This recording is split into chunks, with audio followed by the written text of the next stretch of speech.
Across South Africa, beneath the surface of everyday life, a hidden criminal underworld thrives. Drug lords, wildlife traffickers, assassins, and mafia-linked masterminds. These 8 fugitives are not just running from justice, they're being hunted by Interpol, the world's most powerful policing body. From the streets of Durban, to the jungles of Eswatini, to the cartel corridors of Brazil, these are South Africa's most wanted. Some were born here.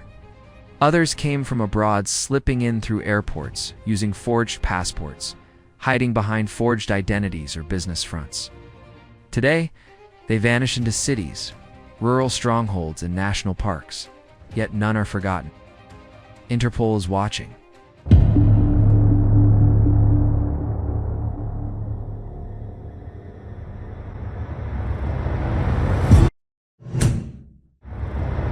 At number 8, we have Vito Roberto Palazzolo, the Mafia Banker. Palazzolo first entered South Africa using a forged identity, traveling through Switzerland under the alias Robert von Pallas Kolbachenko. He applied for asylum soon after arrival and quietly settled in Cape Town under the radar ring, properties and political access. He wore Armani, dined with politicians, and lived in luxury at the Cape. But behind the suits and silence, he was laundering blood money for the Sicilian mafia. Vito Roberto Palazzolo, a man with dual Italian-South African ties, is one of Interpol's oldest fugitives. Born in 1947, Palazzolo is a convicted associate of Cosa Nostra, Italy's deadliest mafia family. He allegedly laundered hundreds of millions of dollars for drug cartels and mafia bosses, helping them buy real estate, move cash across borders, and fund their global empire.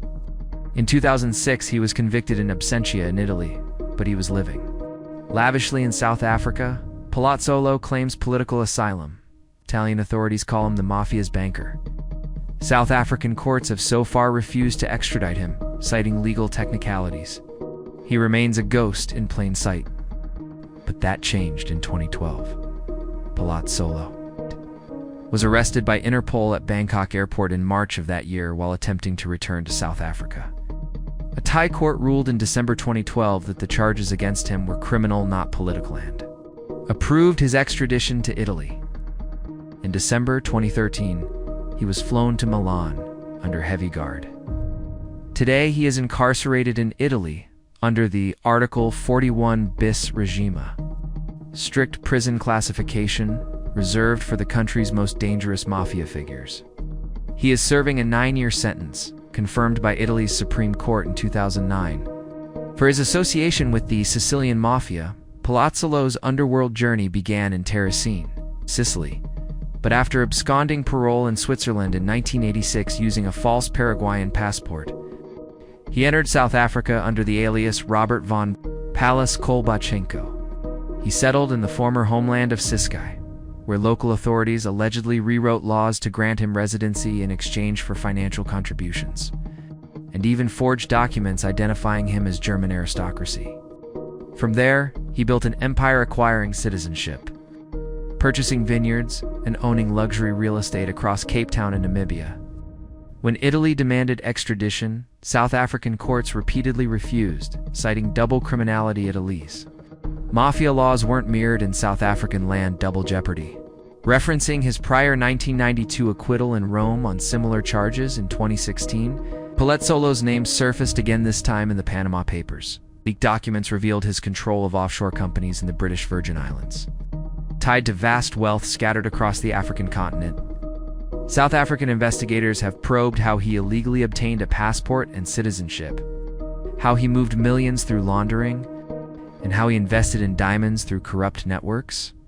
And yet, despite the walls closing in, he almost returned in 2021. Reports claimed that Palazzolo briefly visited South Africa again, years after his conviction, hinting at either leniency from Italian authorities or secret networks still shielding him. From a Swiss fugitive to South African wine baron, Vito Palazzolo isn't just a mafia banker. He's the blueprint of how organized crime penetrates borders, law, and legitimacy.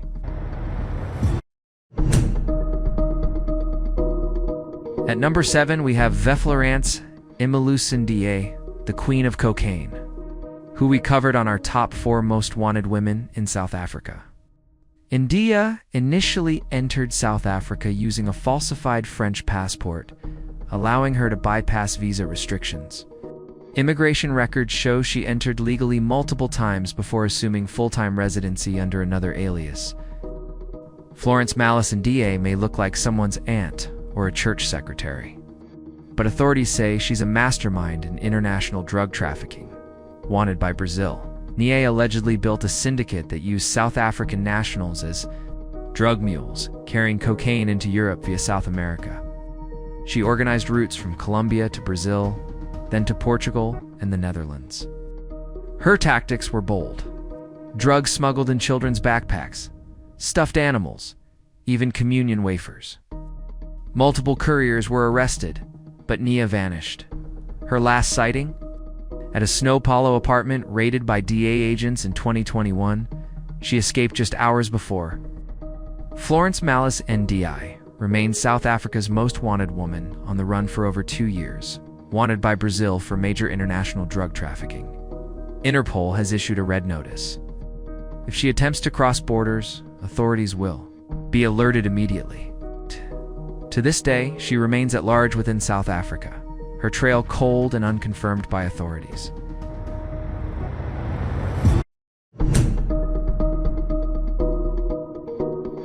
At number 6, we have Zukile William Tsotsa, the escape artist. Zukile Tsotsa is more than a thief, he's an escape artist, known for vanishing from custody not once, but twice. Born in 1984, Tsotsa is wanted in Namibia for theft of high-end motor vehicles, including Mercedes-Benz and Range Rovers stolen. In South Africa and sold in Angola, he allegedly headed a smuggling syndicate that used rural dirt roads and bribed border guards. In 2020, he was arrested in Windhoek, but within 48 hours, he escaped. Police believe he bribed his way out using over 500,000 rand in cash and fled through the Caprivi Strip. Since then, Tsotsa's trail has gone cold. Interpol has labeled him armed, dangerous, and exceptionally skilled at evading justice. Official records affirm that Zukile William Tsotsa remains at large, still listed on Interpol's Red Notice. Wanted by Namibia for luxury vehicle theft and escaping custody, he has never been recaptured. Law enforcement agencies continue to warn he is armed, dangerous, highly skilled at evading arrest, a man still unaccounted for since his audacious prison break.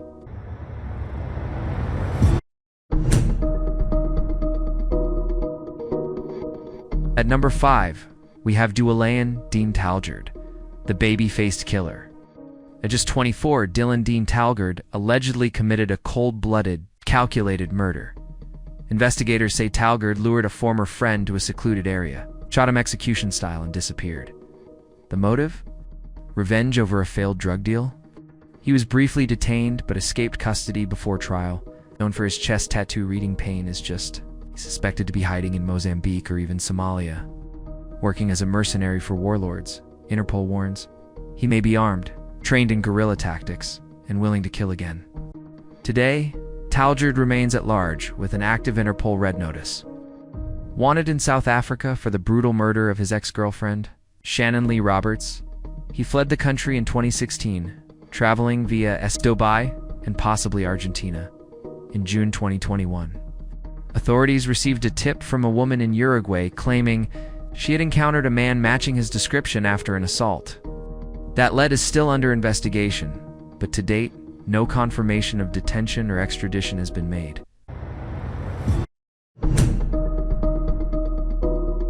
At number 4, we have Kishor Naidoo, the Durban Don. Kishor Naidoo had the appearance of a successful Durban businessman, but police say behind closed doors he was financing violence. Naidoo is wanted for attempted murder, conspiracy to commit murder, illegal firearm possession, and money laundering. He allegedly orchestrated a hit on a former associate who turned state witness, but the assassination failed. More disturbingly, investigators found evidence linking Naidoo to arms smuggling networks, moving illegal firearms from Mozambique into South Africa's underworld. After his indictment, Naidoo vanished in 2019. He may now be hiding in Thailand, protected by forged documents and underworld connections. Kishor Naidoo, aka Kamal, remains a fugitive under Interpol Red Notice, wanted in South Africa for attempted murder, conspiracy, firearms, and money laundering charges. Court testimony during the murder trial of Cape Town's Steroid King revealed Naidoo's possible involvement in orchestrating violent nightclub turf warfare and assassination attempts. Witnesses identified him and recorded phone calls and meetings linked to operations targeting rival gang leaders. Though the case remains unresolved, Naidoo is believed to be protected by underworld networks and continues to elude arrest.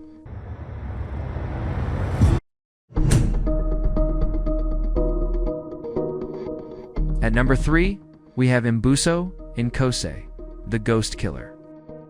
They call him the Ghost Killer. Mbuso Ncaza is accused of assassinating a pro-democracy Swazi activist in a killing so clean. Forensics found no DNA, no shell casings, no trace. Born in 1985, Nkosi allegedly carried out the murder on behalf of unknown political interests. Witnesses described a military-style ambush. His method? Precise, silent, lethal. Authorities suspect Nkosi received paramilitary training and now lives in the highlands of Lesotho, protected by local warlords. His crimes are not just criminal, they may be political. Mbuso Ncaza remains wanted under a red notice issued by Interpol for the murder of businessman Victor Bhekumusa in Eswatini, accused of executing Bhekumusa during a failed cash-in-transit robbery in 2018. Nkosi was named in court by accomplices, who brought him to South African courts to testify. During the trial, he admitted guilt and even apologized on the witness stand. Despite this, he remains at large with no confirmed capture or extradition. His case exemplifies how professional contract killings can cross borders and how justice still eludes the powerful.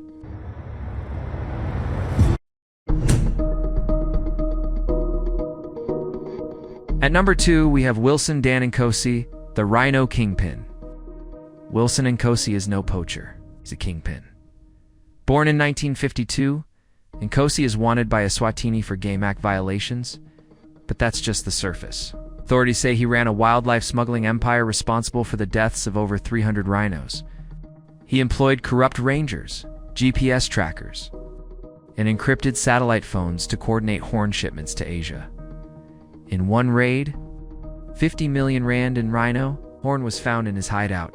Nkosi escaped after his indictment and is now believed to be living in Vietnam, laundering wildlife profits through casinos and shell companies. Dan Nkosi remains one of Eswatini's most wanted fugitives. Wanted for violating the Game Act, chiefly wholesale rhino poaching operations, he is still under an active Interpol Red Notice and believed to be operating across borders. At approximately 72 years old, with noticeable scars on his face, Nkosi continues to evade capture. No arrests or extraditions have been confirmed to date.